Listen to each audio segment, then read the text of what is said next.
प्यारे मसीही विश्वासियों, जय यीशु की। प्रस्तुत है 1 मई 2022 का बाइबल पाठ। आज पास्का का तीसरा रविवार है। आज का पहला पाठ प्रेरित चरित्र अध्याय 5 पद संख्या 27 से 32 और 40 से 41 तक लिया गया है। इस पाठ के द्वारा माता कलीसिया हमें बतलाती है कि धर्म के विरोधी कितना ही अत्याचार क्यों न करें, कलीसिया यीशु के पुनरुत्थान का साक्ष्य देती रहेगी। यदि विश्वासियों को इस कारण दुख उठाना पड़ता है तो उनको आनंद का अनुभव होगा, क्योंकि वे पेतरुस और प्रेरितों की तरह यीशु के नाम के कारण अपमानित हो जाने के योग्य समझे जाते हैं।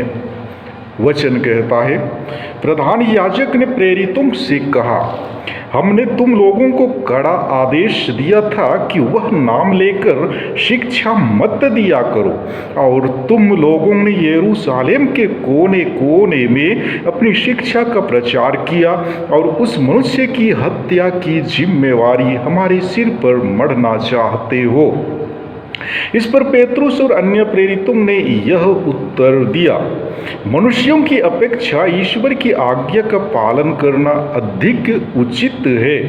आप लोगों ने यीशु को क्रूस पर लटकाकर मार डाला था, किंतु हमारे पूर्वजों की ईश्वर ने उन्हें जिलाया है। ईश्वर ने उन्हें शासक तथा मुक्तिदाता का उच्च पद देकर अपने दाहिने बैठा दिया, जिससे वह उनके द्वारा इस्राएल को पश्चाताप तथा पाप क्षमा प्रदान करे। इन बातों के साक्षी हम हैं और पवित्र आत्मा भी, जिसे ईश्वर ने उन लोगों को प्रदान किया है जो उसकी आज्ञा का पालन करते हैं। उन्होंने प्रेरितों को वह कड़ा आदेश देकर छोड़ दिया कि तुम लोग यीशु का नाम लेकर उपदेश ना दिया करो। प्रेरित इसलिए आनंदित होकर महासभा के भवन से निकले कि वे यीशु के नाम के कारण अपमानित हो जाने के योग्य समझे गए। प्रभु की वाणी। ईश्वर को धन्यवाद। और आज का दूसरा पाठ प्रकाशना ग्रंथ अध्याय 5 पद संख्याएं 11 से 14 तक से लिया गया है। इस पाठ के माध्यम से माता कलीसिया हमें बतलाना चाहती है कि यीशु मसीह ही हम मसीही धर्म वालों की आशा के एकमात्र आधार हैं। हम विश्वास करते हैं कि धर्म ग्रंथ में जो मेमना सम्मान, महिमा और स्तुति का अधिकारी बनाया जाता है वही हमारा प्रभु यीशु है। हम दुनिया की महिमा नहीं चाहते। हमें विश्वास है कि हम किसी दिन मसीह की महिमा के दर्शन करेंगे। वचन कहता है, मेरे सामने वह दर्शन चलता रहा और मैं यूहन्ना के सिंहासन, प्राणियों और वयोवृद्धों के चारों ओर खड़े बहुत से स्वर्गदूतों की आवाज़ सुनी। उनकी संख्या लाखों और करोड़ों की थी। वे ऊंचे स्वर से कह रहे थे, बलि चढ़ाया हुआ मेमना सामर्थ्य, वैभव, प्रज्ञा, शक्ति, सम्मान, महिमा तथा स्तुति का अधिकारी है। तब मैंने समस्त सृष्टि को आकाश और पृथ्वी के नीचे और समुद्र के अंदर के प्रत्येक जीव को यह कहते सुना, सिंहासन पर विराजमान को तथा मेमने को युगानुयुग स्तुति, सम्मान, महिमा तथा सामर्थ्य। और 4 प्राणी बोले, आमीन। और वयोवृद्धों ने मुंह के बल गिरकर दंडवत किया। प्रभु की वाणी। ईश्वर को धन्यवाद। और आज का सुसमाचार पाठ संत यूहन्ना के अनुसार पवित्र सुसमाचार अध्याय 21 पद संख्या 1 से 19 तक से लिया गया है। इस पाठ के द्वारा माता कलीसिया हमें बतलाती है कि यीशु अपनी मृत्यु के बाद अपने शिष्यों को बारंबार अपने पुनरुत्थान का प्रमाण देकर बड़े प्रेम से उनसे मिले थे। वह हमको भी प्यार करते हैं और हमें भी उनके प्रेम के बदले उनको प्यार करना चाहिए। वचन कहता है, तिबेरियस के समुद्र के पास यीशु अपने शिष्यों को फिर दिखाई पड़े। यह इस प्रकार हुआ, सिमोन पेतरुस, थोमस जो यमल कहलाता था, नथनायल जो गलीलिया के काना का निवासी था, जबेदी के पुत्र और यीशु के 2 अन्य शिष्य साथ थे। सिमोन पेतरुस ने उनसे कहा, मैं मछली मारने जा रहा हूँ। वे उससे बोले, हम भी आपके साथ चलते हैं। वे चल पड़े और नाव पर चढ़े, किंतु उस रात उन्हें कुछ नहीं मिला। सवेरा होने वाला था कि यीशु तट पर दिखाई दिए। शिष्य उन्हें नहीं पहचान सके। यीशु ने उनसे कहा, बच्चों, खाने को कुछ मिला? उन्होंने उत्तर दिया, जी नहीं। इस पर यीशु ने उनसे कहा, नाव के दाहिने जाल डाल दो और तुम्हें मिलेगा। उन्होंने जाल डाला और इतनी मछलियां फंस गईं कि वे जाल नहीं निकाल सके। तब उस शिष्य ने, जिसे यीशु प्यार करते थे, पेतरुस से कहा, यह तो प्रभु ही हैं। जब पेतरुस ने सुना कि यह प्रभु हैं, तो वह अपना कपड़ा पहनकर, क्योंकि वह नंगा था, समुद्र में कूद पड़ा। दूसरे शिष्य मछलियों से भरा जाल खींचते हुए डोंगी पर आए। वे किनारे से केवल लगभग 200 हाथ दूर थे। उन्होंने तट पर उतरकर वहां कोयले की आग पर रखी हुई मछली देखी और रोटी भी। यीशु ने उनसे कहा, तुमने अभी अभी जो मछलियां पकड़ी हैं, उनमें से कुछ ले आओ। सिमोन पेतरुस गया और जाल किनारे खींच लाया। उसमें 153 बड़ी बड़ी मछलियां थीं, और इतनी मछलियां होने पर भी जाल नहीं फटा था। यीशु ने उनसे कहा, आओ, जलपान कर लो। शिष्यों में से किसी को यीशु से यह पूछने का साहस नहीं हुआ कि आप कौन हैं। वे जानते थे कि वह प्रभु हैं। यीशु अब पास आए और रोटी लेकर उन्हें देने लगे, और उसी तरह मछली भी। इस प्रकार यीशु मृतकों में से जी उठने के बाद तीसरी बार अपने शिष्यों के सामने प्रकट हुए। जलपान के बाद यीशु ने सिमोन पेतरुस से कहा, सिमोन, यूहन्ना के पुत्र, क्या तुम इनकी अपेक्षा मुझे अधिक प्यार करते हो? उसने उन्हें उत्तर दिया, जी हाँ प्रभु, आप जानते हैं कि मैं आपको प्यार करता हूँ। उन्होंने पेतरुस से कहा, मेरे मेमनों को चरावो। यीशु ने दूसरी बार उससे कहा, सिमोन, यूहन्ना के पुत्र, क्या तुम मुझे प्यार करते हो?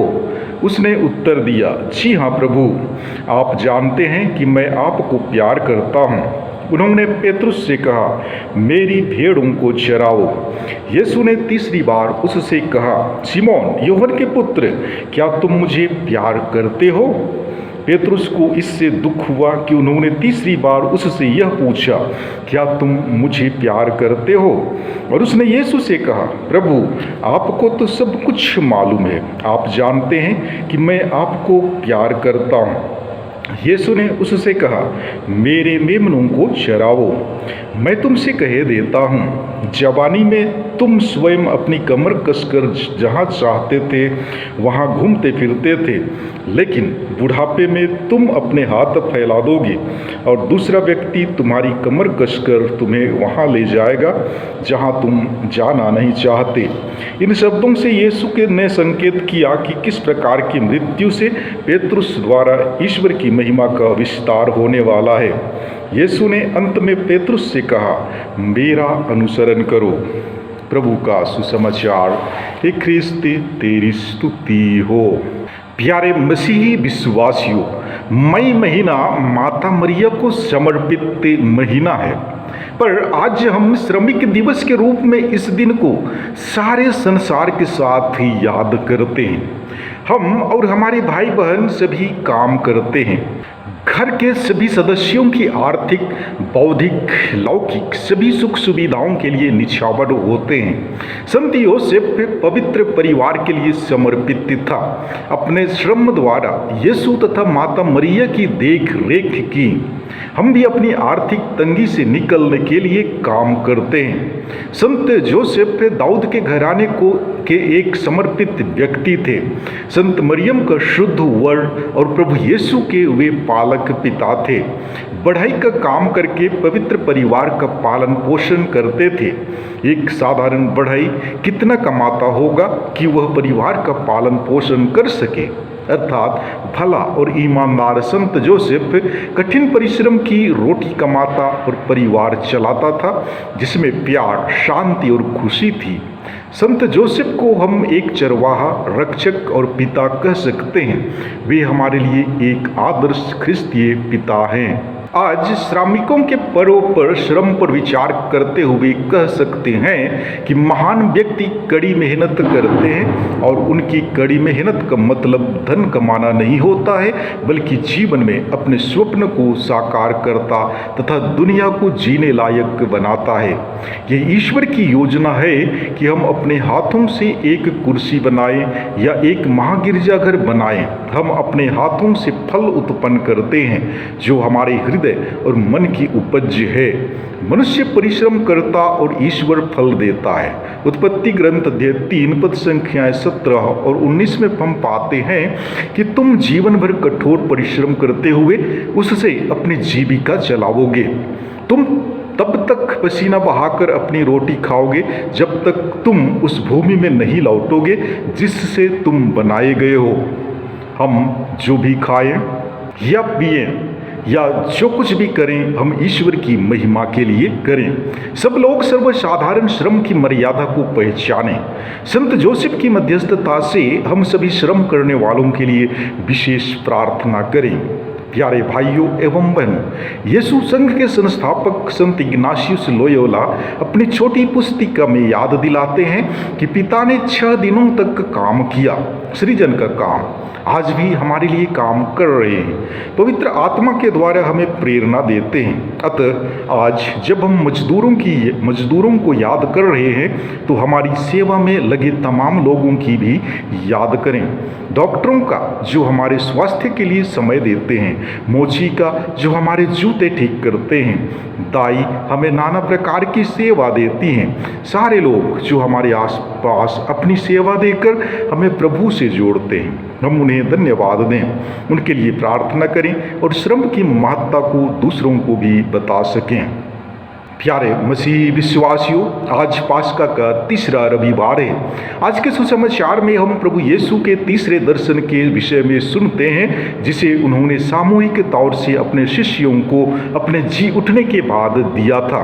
यूँ तो यीशु ने व्यक्तिगत रूप से भी कुछ लोगों को दर्शन दिए थे, जैसे मरियम मगदलेना को, संत पेतरुस और एम्माउस जाने वाले 2 चेलों को। यीशु का पहला और दूसरा दर्शन यरूशलेम में हुआ था। बीते रविवार को इन दोनों दर्शनों की चर्चा की गई थी। यीशु की मृत्यु के बाद प्रेरित कुछ समय तक यरूशलेम में रह गए थे। यीशु ने मरियम मगदलेना को अपने पुनरुत्थान के दिन ही दर्शन देकर कहा था कि उनके शिष्य गलीलिया जाएं जहां वे उनके दर्शन करेंगे। परंतु यीशु की मृत्यु के द्वारा उनके शिष्यों को इतना बड़ा सदमा पहुंचा था जिससे उबर पाने में उन्हें समय लग रहा था। अतः उन्होंने कुछ समय तक यरूशलेम में ही ठहर जाना अच्छा समझा था। वहाँ उन्हें एक ऐसी जगह मिली थी जहाँ वे अपने को सुरक्षित महसूस कर रहे थे। बाद में गलीलिया गए जो उनका गृह प्रांत था। आज यीशु ने अपने 7 शिष्यों को गेनसरेत झील के किनारे दर्शन दिए। संत यूहन्ना हमें बतलाते हैं कि शिष्यों ने 153 बड़ी बड़ी मछलियां पकड़ी थीं। मछलियों की जो संख्या दी गई है वह प्रतीकात्मक कोई चिन्ह होगा। एक बात हम याद रखें, यीशु ने पेतरुस और उनके साथियों को एक बार कहा था, अब से तुम मनुष्यों को पकड़ा करोगे। भविष्य में शिष्य सुसमाचार का प्रचार करते हुए बहुत से लोगों को ईश्वर के राज्य में एकत्र करेंगे। बड़ी संख्या में मछली पकड़ने की घटना इसी बात की ओर इशारा करती है। प्रभु यीशु ने अपने एक दृष्टांत में कहा भी था, ईश्वर का राज्य समुद्र में फेंके गए एक जाल के समान है। आज के सुसमाचार के अगले भाग में प्रभु यीशु संत पेतरुस को अपने अन्य प्रेरितों के सामने एक विशेष जिम्मेवारी सौंपते हैं। साथ ही साथ उसे प्रेरितों में प्रथम स्थान देने का भी संकेत देते हैं। फिर उसे ही विशेष तौर से संबोधित करते हुए पूछते हैं, सिमोन यूहन्ना के पुत्र, क्या तुम मुझे इन सबसे अधिक प्यार करते हो? यीशु का पेतरुस को इस तरह नाम लेकर पुकारना प्रेरितों में उसके विशेष स्थान को दर्शाता है। हम याद करेंगे कि यीशु ने इसी सिमोन को पेतरुस यानी चट्टान नाम दिया था और कहा था, मैं इसी चट्टान पर अपनी कलीसिया बनाऊंगा। संत पेतरुस के विश्वास को चट्टान के समान मजबूत होना था, क्योंकि अन्य प्रेरितों और बाद में ख्रिस्तियों का विश्वास भी इसी विश्वास में बल का संचय करने वाला था। प्रभु यीशु ने अपने दुख भोग से पहले पेतरुस से कहा था, सिमोन, शैतान ने तुम लोगों को गेहूं की तरह फटकने की मांग की है, परंतु मैंने तुम्हारे लिए प्रार्थना की है जिससे तुम्हारा विश्वास नष्ट ना हो। समय आने पर जब तुम फिर तब अपने भाइयों को भी संभालना। प्रभु यीशु यहाँ साफ कहते हैं कि उन्होंने सिमोन पेतरुस के विश्वास की दृढ़ता के लिए प्रार्थना की है और उसे आदेश दिया है कि वह अपने भाइयों के विश्वास को संभाल के रखे।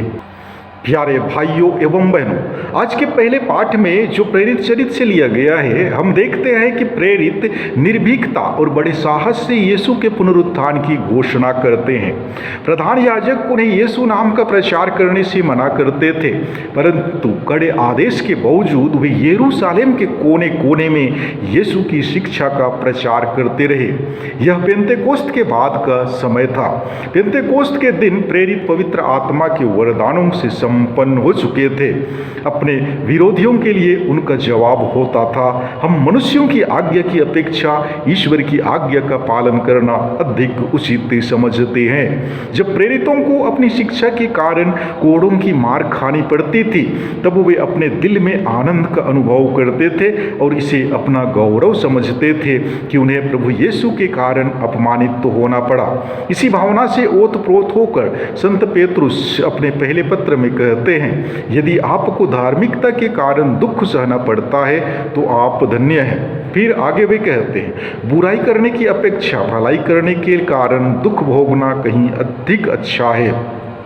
संत पेतरुस के ये विचार प्रभु यीशु की भावनाओं से पूर्णतः मेल खाते हैं। हम जरा गौर कर देखें कि क्या हम में ऐसी भावनाएं क्रियाशील हैं या हम इसके ठीक विपरीत आचरण करते हैं। ये भावनाएं निश्चित ही हमारी स्वार्थी भावनाओं के अनुकूल नहीं है, परंतु हम अब अवश्य चाहेंगे कि हम पुनर्जीवित प्रभु के निकट के अनुयायी बने रहें। अतः हम इन उत्तम ख्रिस्तीय विचारों को अपनाएं और अपने जीवन में कार्यान्वित करें। पुनर्जीवित प्रभु इसमें हमारी सहायता करे। आमीन।